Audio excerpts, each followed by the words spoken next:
Okay ဒီခေတ်ဗီဒီယိုစင်လေးမှာတော့ကျွန်တော်ဒီ isovisit drawing တစ်ခုပေါ့နော်ဒီပုံလေးကျွန်တော်ဆွဲပြီးတော့လေ့ကျင့်ကြည့်ပါမယ်အဲ့တော့ဒီမှာ AutoCAD file မှာတော့ကျွန်တော်ဒီ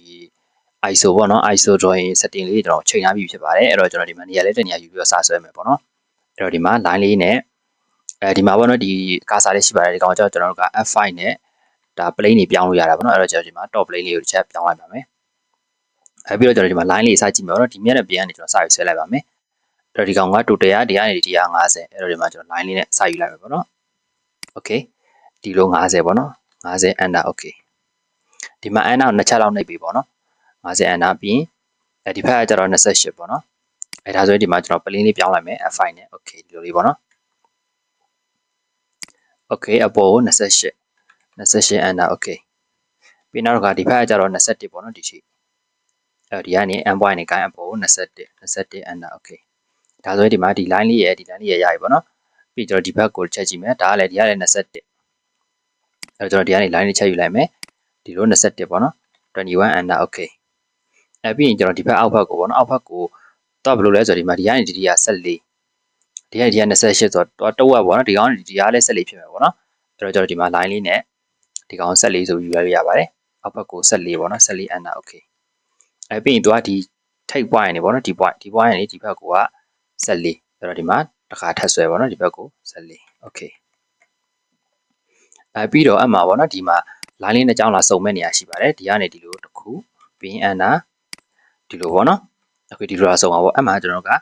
line တစ်ခုအဲ့လိုဆွဲပြီးတော့ fill up ပေါ့နော် f enter ဆိုပြီးတော့ဒီကောင်လေးရဒီကောင်လေးရဒီလိုလုပ်လိုက်လို့ရပါတယ်အဲ့ဒီမှာကျွန်တော်ဒီ line လေးကအမှန်ကျွန်တော်ပြန်စစ်မယ်ဆိုရင်ဒီတော့21ထဲကကျွန်တော်14ကိုနှုတ်လိုက်ပေါ့နော်နှုတ်လိုက်မယ်ဆိုရင်ဘယ်လောက်ဖြစ်မလဲကျွန်တော်ဒီမှာ calculator channel ကြည့်လိုက်မယ်ပေါ့နော်21အနှုတ်14ပေါ့နော် okay 7ပေါ့အဲ့ဆိုကျွန်တော်ဒီ line ကိုတစ်ချက် property ထောက်ကြည့်လိုက်မယ်ပေါ့နော် right click property okay ဒီမှာသူ့ရဲ့လန့်7ပေါ့နော်ဒါဆိုကျွန်တော်တို့ပုံလေးကအဆင်ပြေတယ်ပေါ့ဒါဆိုရင်ဒီဘက် plane လေးရသွားပါပြီရသွားပြီဆိုတော့ကျွန်တော်တို့ဟိုဘက်ကိုဆက်သွားမယ်ပေါ့နော်အဲ့တော့ဟိုဘက်ကိုဆက်သွားမယ်ဒီမှာ line လေးယူလိုက်မယ်ပြီး F5 နဲ့ပဲကျွန်တော် top plane ပြောင်းလိုက်မယ်ပေါ့နော် end point နေကြမယ်ဒီဘက်ကို28 okay ပြီးဒီမှာဒီ line တွေကတော့ကျွန်တော် copy ကူးလိုက်လို့ရတယ်ပေါ့နော်ဒါမှမဟုတ်တက်ဆွဲလိုက်ရပါတယ်ဒီမှာ end point နေကြဒီဘက်ကို21 okay ပြီးရင်ဒီဘက်ကို28 okay ဒီလိုပေါ့နော်ဒါဆိုရင်ဒီ top plane လေးရပြီပြီးရင်ဒီမှာပေါ့နော်ဒီဘက်ဒီကောင်လေးရှိမယ်ဒီကောင်လေးကိုလည်းလိုပါပဲဒီဘက်မှာဒီကနေအောက်ဘက်ကိုသူက14ပလင်းလေးပြောင်းလာပြီပေါ့နော်14 enter ဒီဘက်က28 okay ဒီမှာ line လေးတွေ copy ကူးသွားလဲရတယ်ဒီအပေါ်ပေါ့နော်ဒီလို copy ကူးလဲရတယ်ဒါမှမဟုတ်တက်စီဆွဲလဲရပါတယ်ဒါပြဿနာမရှိပါဘူး